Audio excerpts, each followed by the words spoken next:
Hello everyone, कैसे हो आप सब। एक बार पुनः स्वागत है आप सभी का हमारे अपने YouTube channel Shiv coaching classes पर। उम्मीद करते हैं दोस्तों आप सभी बेहतर होंगे और आप सभी की पढ़ाई भी अच्छे ढंग से चल रही होगी। आज की इस वीडियो में हम देखेंगे क्लास 12 बायोलॉजी एनसीईआरटी चैप्टर 13 के जितने भी मोस्ट इंपॉर्टेंट वस्तुनिष्ठ हैं वो हम आप लोगों को आज की इस वीडियो में प्रोवाइड कराएंगे। तो आइए सीधे वीडियो को स्टार्ट करते हैं। पहला क्वेश्चन है, स्पंजी जड़ें पाई जाती है तो स्पंजी जड़ें किसमें पाई जाती है? तो इसका राइट आंसर क्या है? जलकुंभी या इकॉर्निया में। तो ये आपको याद रखना है कि जो इकॉर्निया होती है या जलकुंभी होती है, जिसको कि हम समुद्री खरपतवार भी कहते हैं या इसको हम समुद्र शोक भी कहते हैं, तो स्पंजी जड़ें जो है किसमें पाई जाती है? इकॉर्निया या जलकुंभी में पाई जाती है। ये आपको याद रखना है। दूसरा क्वेश्चन है, पूर्ण मूल परजीवी पादप है। आपको किसी पूर्ण मूल परजीवी पादप का नाम बताना है। तो इसका राइट आंसर क्या है? रेफ्लेशिया। रेफ्लेशिया जो है ये एक पूर्ण मूल परजीवी होता है। अगला क्वेश्चन है, मृतोपजीवी पौधे का उदाहरण है। तो देखिए मृतोपजीवी पौधों यानी सेप्रोफाइट प्लांट का सबसे बढ़िया एग्जाम्पल कौन सा है? मोनोट्रोपा। तो मोनोट्रोपा आपको याद रखना है, यह एक मृतोपजीवी पादप होता है। अगला क्वेश्चन है, फोटोफिलस पौधे का एग्जाम्पल या उदाहरण है। तो देखिए किसी ऐसे पौधे का नाम बताना है जो कि फोटोफिलस होते हैं।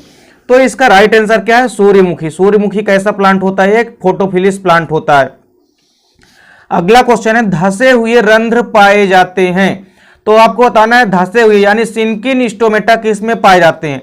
तो धसे हुए जो रंध्र होते हैं या स्टोमेटा वो केवल और केवल जीरोफाइटिक प्लांट यानी मरुद्भिद पौधों में पाए जाते हैं।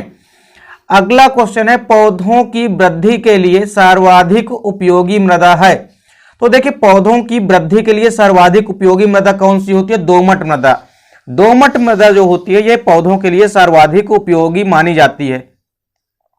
अगला क्वेश्चन है, वायवीय श्वसन मूलें या इनको हम न्यूमेटोफोर कहते हैं। तो वायवीय श्वसन मूलें या न्यूमेटोफोर पाए जाते हैं किन पौधों में? तो इसका राइट आंसर क्या है? दलदली पौधों में। यानी जो मैंग्रोव पौधे होते हैं या दलदली पौधे होते हैं उनमें जो है वायवीय श्वसन मूलें या न्यूमेटोफोर पाए जाते हैं। अगला क्वेश्चन है, मैंग्रोव पौधों के एग्जाम्पल हैं। तो देखिए राइजोफोरा और एबिसिनिया ये दो ऐसे प्लांट हैं मुख्य रूप से जो कि मैंग्रोव पौधे या दलदली पौधों के एग्जाम्पल हैं। अगला क्वेश्चन है, अल्प विकसित संवहनी ऊतक पाए जाते हैं। तो अल्प विकसित संवहनी ऊतक आपको बताना है किन पौधों में पाए जाते हैं। तो अल्प विकसित यानी कम विकसित जो संवहनी ऊतक हैं, वेस्कुलर टिश्यू हैं, ये किसमें पाए जाते हैं? हाइड्रोफाइटिक प्लांट में यानी जलोदविद पौधों में। तो आपको याद रखना है अल्प विकसित संवहनी ऊतक जो है किसमें पाए जाते हैं? जलोदविद या हाइड्रोफाइटिक प्लांट में। अगला क्वेश्चन है, जड़ रहित संवहनी पादप है।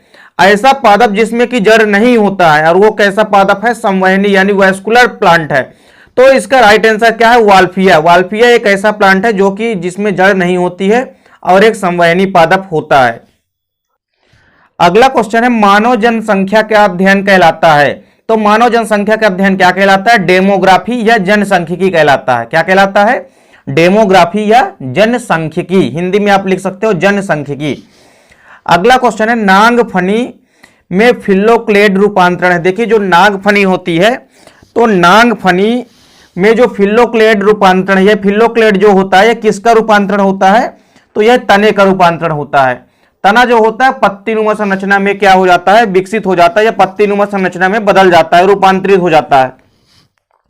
अगला क्वेश्चन है कि आंशिक परजीवी पौधे का उदाहरण है।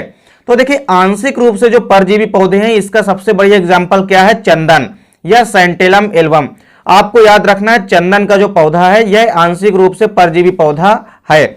अगला क्वेश्चन है, मूल पॉकेट किस पौधे में पाई जाती है? तो आपको मूल पॉकेट बतानी है किसमें पाई जाती है? इकॉर्निया में यानी जलकुंभी में। जलकुंभी में मूल पॉकेट जो है पाई जाती है। अगला क्वेश्चन है, विविपैरी या जरायुष्ता किन पौधों में पाई जाती है? ये बहुत बढ़िया क्वेश्चन है दोस्तों और ये कई बार पूछा भी जा चुका है कि जो विविपैरी या जरायुष्ता होती है ये किन पौधों में पाई जाती है। तो आपको बताना मैंग्रोव या जो दलदली पौधे होते हैं उनमें विविपैरी या जरायुष्ता पाई जाती है। अगला क्वेश्चन है, मृत्यु दर एवं जन्म दर का जैविक अनुपात कहलाता है। तो देखिए मृत्यु दर व जन्म दर का अनुपात क्या कहलाता है? तो यह कहलाता है जैविक इंडेक्स। ये क्वेश्चन बार बार पेपर में रिपीट होता है और आप इस बार भी पेपर में ये क्वेश्चन यहां से पूछे जा सकते हैं। तो देखिए जन्म दर व मृत्यु दर का अनुपात क्या कहलाता है? जैविक इंडेक्स। अगला क्वेश्चन है माइकोराइजा किसके एग्जाम्पल है? तो देखिए माइकोराइजा जो है यह सहजीवी संबंध या सहजीवी सहचर्य का एग्जाम्पल है। अब देखिए अगला क्वेश्चन है ग्रीष्म ऋतु में जंतुओं की निष्क्रियता जो है ये क्या कहलाती है? तो यदि ग्रीष्म ऋतु में जंतुओं की निष्क्रियता होती है तो उसे हम ग्रीष्म निष्क्रियता कहते हैं। अब देखिए इसी प्रकार यदि शीत ऋतु में कोई निष्क्रियता उत्पन्न होती है तो उसको हम क्या कहते हैं? शीत निष्क्रियता कहते हैं। अगला क्वेश्चन है पौधे के लिए उपयोगी जल है। तो देखिए पौधे के लिए जो सबसे उपयोगी जल होता है वो कौन सा जल होता है? केशिकीय जल। कौन सा जल? केशिकीय जल जो है यह पौधों के लिए सबसे उपयोगी जल होता है। अगला क्वेश्चन है पौधे के लिए, ये तो हो गया। अगला क्वेश्चन है लैंगिक द्विरूपता का एक एग्जाम्पल दीजिए। तो लैंगिक द्विरूपता तो वैसे मानव भी प्रदर्शित करते हैं, लेकिन इसके अलावा मधुमक्खी जो है यह भी लैंगिक द्विरूपता प्रदर्शित करती है, तो आपको याद रखना है मधुमक्खी। अगला क्वेश्चन है एक उभयचर पौधे का नाम लिखिए, यानी एक ऐसे पौधे का नाम बताना है जो कि एम्फीबियन प्लांट है। तो इसका राइट आंसर क्या है? रेननकुलस। रेननकुलस आपको माइंड में बिठा के रखना है कि यह एक उभयचर पौधे का नाम है। अगला क्वेश्चन है मृदा का अध्ययन क्या कहलाता है? तो आपको बताना जो मृदा का अध्ययन होता है यह पीडोलॉजी या मृदा जनन कहलाता है। क्या कहलाता है? पीडोलॉजी। आपको याद रखना है पीडोलॉजी कहलाता है किसका अध्ययन? मृदा का अध्ययन। यह क्वेश्चन कई बार पेपर में पूछा गया है। अगला क्वेश्चन है भूमि की ऊपरी उर्वर सतह की हानि कहलाती है। देखिए यदि भूमि या मृदा की जो ऊपरी उर्वर सतह है उसकी यदि हानि हो तो उसको हम क्या कहते हैं? भूक्षरण या मृदा क्षरण कहते हैं। अगला क्वेश्चन है ऐसे पौधे जो बहुत कम प्रकाश की तीव्रता में उगते हैं क्या कहलाते हैं? यानी कम प्रकाश की तीव्रता में भी जो पौधे उत्पन्न हो जाते हैं ऐसे पौधों को हम क्या कहते हैं? छाया प्रिय पौधे कहते हैं। क्या कहते हैं हम? छाया प्रिय पौधे कहते हैं। अगला क्वेश्चन है किन पौधों में मूल गोप का अभाव होता है? तो आपको याद रखना है जो हाइड्रोफाइटिक प्लांट होते हैं यानी जो जलोदविधि पादप होते हैं इनमें मूल गोप का अभाव होता है। अगला क्वेश्चन है दो वनस्पति क्षेत्रों का संक्रमण प्रदेश क्या कहलाता है?